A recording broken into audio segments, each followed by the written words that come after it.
Well, hi, NicNaccers. All right, so my sister-in-law gave me a ton of bananas. And by a ton, I mean 2 whole cases of bananas. I took a bunch to work and gave them away to my coworkers. I dehydrated a bunch, I froze a bunch. I made orange banana jam, which it came out of, actually, I'm not sure that it came out of this book. And made tropical breeze freezer jam. The orange banana jam, not my favorite, but it was one way to use up some of the bananas. The tropical breeze jam, I may bring you guys along to do that again once we get through the freezer jam that we have, because that was really, really good. And today I am going to be making fruity banana chutney. Who knew that there were actually canning videos out there, this many, using bananas? So what I have going on in my pot here, I have not turned the heat on yet, but I have a cup of cut up apples along with a cup and a half of mashed banana, and that is in a cup and a half of cider vinegar. So what the recipe says to do, and it's on page 242 of that book that I was just showing you. It says to add the bananas, the dates. We have a cup of dates here. This is the dates. This is the prunes. And then it calls for half a cup of apricots and another half cup of mixed candied peel. I searched and searched for candied peel and could not find it at the store. I meant to order it on Amazon and I forgot. So, seeing as how the bananas will go bad if I don't hurry up and get this done, I'm just going to put in a little bit extra of the apricots. Not quite a cup, but that's okay. And we'll call that good. Maybe next time I'll make this again and we'll try it with the candied peel. Who knows? It also calls for a cup of onion, a cup and a half of lightly packed dark brown sugar, 3 cloves of garlic, a half a cup of water, and then various spices. So we get to pour all of the fruits in to the pot.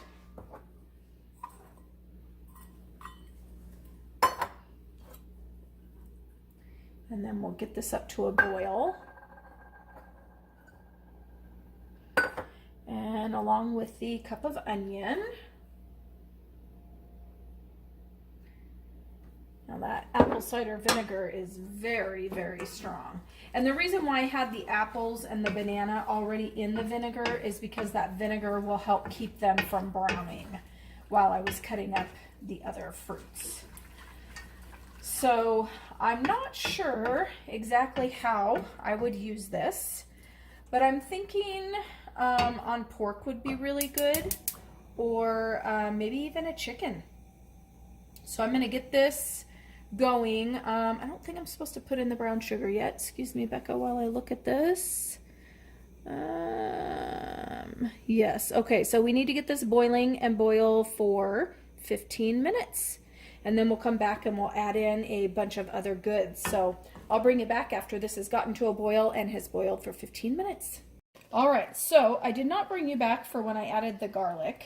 Should have been added at the beginning during the 15 minutes of boiling. So I added that, and it's been boiling for 15 minutes. You can see that everything is nicely congealed now. And we're going to add our 1.5 cups of brown sugar and our half a cup of water. And I'm going to stir that up, and then I'll start adding my spices. I felt like this really had a good flavor even before I added the sugar. It'll be interesting how that changes, because with all the fruit, it seemed pretty sweet with a lot of that sour, but turn that up a bit. All right, so it is 1.5 teaspoons of coriander.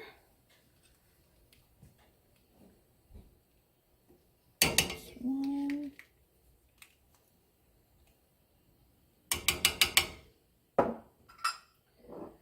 And then a teaspoon of cayenne, which makes me think this is going to be kind of spicy. Might be kind of good. And a teaspoon of allspice. I don't know that I have a whole teaspoon of allspice, so that should be interesting. I don't have quite a full teaspoon, but I'm not a huge allspice fan anyway, so I think that'll be okay. A teaspoon of turmeric.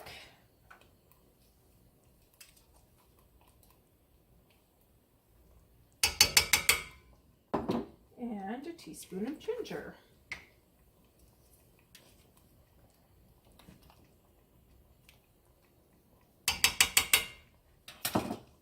Alright, we'll stir that up, and then this is supposed to cook for another 15 minutes until it says it congeals on a spoon. Let's see. No, that's not what it says. I must have just had that word in my head. Oh, I'm silly.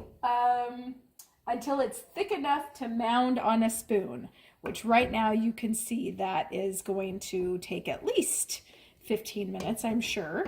So I'm going to get this back up to boiling, and I will bring you back when it is thick enough to mound on a spoon. All right, so this has cooked for 15 minutes, and you can see how much thicker it is. I think that this will be perfect because even as it cools, that's going to thicken up a little bit. So to my eyes, that looks pretty good. And let me tell you, the flavor is something different. It's sweet, it's sour, it's spicy, it's fruity. It has that the onion background flavor. It's really quite tasty. So I'm excited to give my sister-in-law a couple of these jars. All right, so these are going to be filled to a 1/2 inch headspace. And they are going to process from my altitude for 15 minutes. See how thick that is? I can just see that over a sandwich, or I really think that a pork roast would be really good with this. That might be something that I need to try.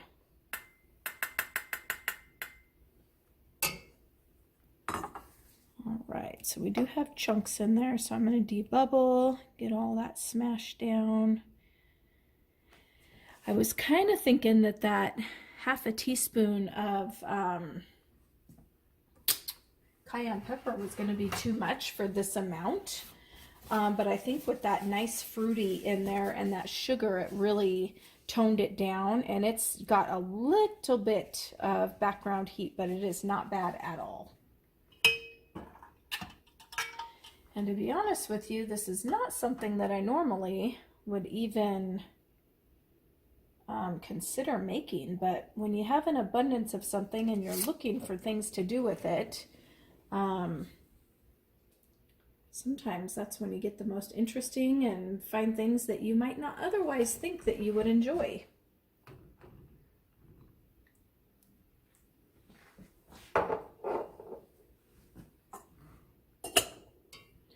So we're supposed to get about 6 jars out of this. I did not have that candied peel, so I don't know how much of a difference.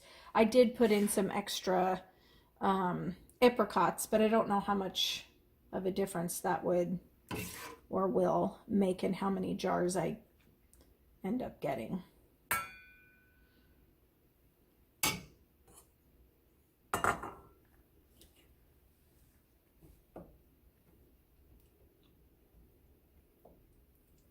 Nice and thick.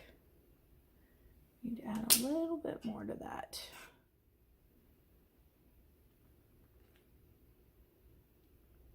There we go.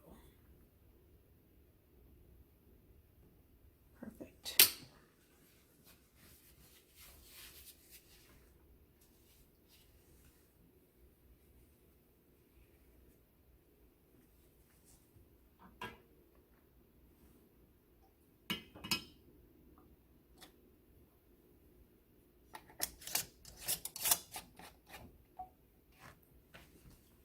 There we go.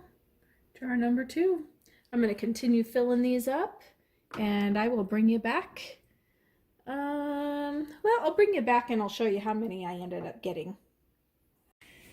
So there are 5 half pints, and then I got a little bit, maybe like a fourth of another half pint. So got about 5. It says you're supposed to get about 6, but we all know when following those recipes it's not exact. So I'm going to put the cover on my steam canner and get it up to temperature, and they will can for 15 minutes. So here they are, out of the canner. Well, almost out of the canner. Done with the canning process, at least.